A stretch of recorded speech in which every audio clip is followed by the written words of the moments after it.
Ward Shriram नगर श्मशान घाटे पारंपरिक भूमि पूजन विकास काम आरंभ 6 नंबर वार्ड श्रीराम नगर श्मशान घाटे आज पारंपरिक भूमि पूजन कार्य संपादन हो जाए। गत अगस्ट स्वायत्त शासन दिवस रे श्मशान घाटर डिजिटल उद्घाटन होता, किंतु स्थानीय निवासी अनुरोध और पारंपरिक धार्मिक रीतिनीति को सम्मान दे आज पूजाकर्म शुभ मुहूर्त करा जायछे। मो ना सत्यनारायण पात्र मो श्रीराम नगर बासिंदा। मुझे बहुत दिन है श्रीरामनगर मो घर अच्छी।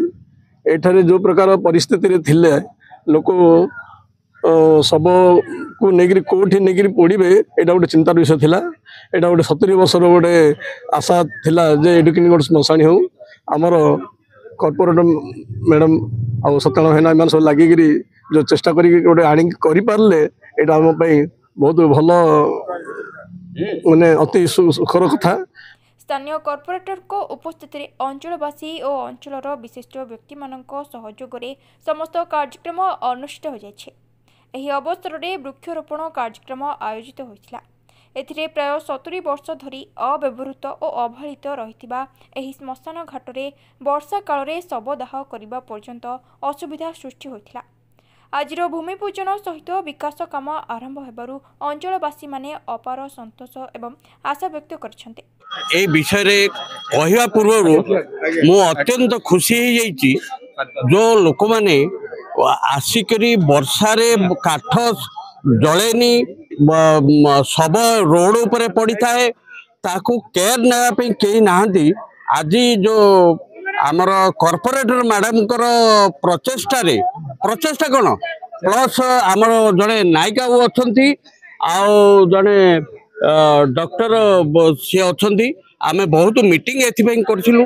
बहुत घन घन समस्त इच्छा थिला किमि गोटे भल सुरक्षित जगह हम राति अधे लोक मैंने शव धरिकी आसिले रखापी नाला वर्षा काठ रखापी नाला ए सबुर चेष्टा पछरे जो आम corporator madam Shrimati Tripathi madam plus तांकर हजबैंड समस्त साईवासी चाहत रे रिक्वायरमेंट नहीं कि सी जो युद्ध क्षेत्र रे एटा को परिणत करिकी समापन करिया पे जाउछथि मु अशेष अशेष धन्यवाद देबी।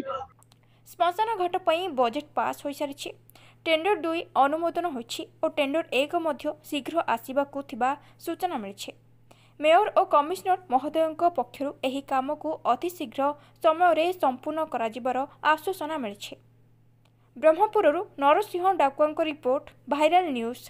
दीर्घ 70 वर्षर जो समस्या रही आमर श्रीरामनगर श्मशान आज डिजिटल माध्यम आम स्वायत्त शासन दिवस दिन इनोग्रेट हो जाइए, किंतु जो आमर पारंपरिक रीति रही भूमि पूजन करके आरंभ कर जनसाधारण यहाँ गोटे आग्रह थिला।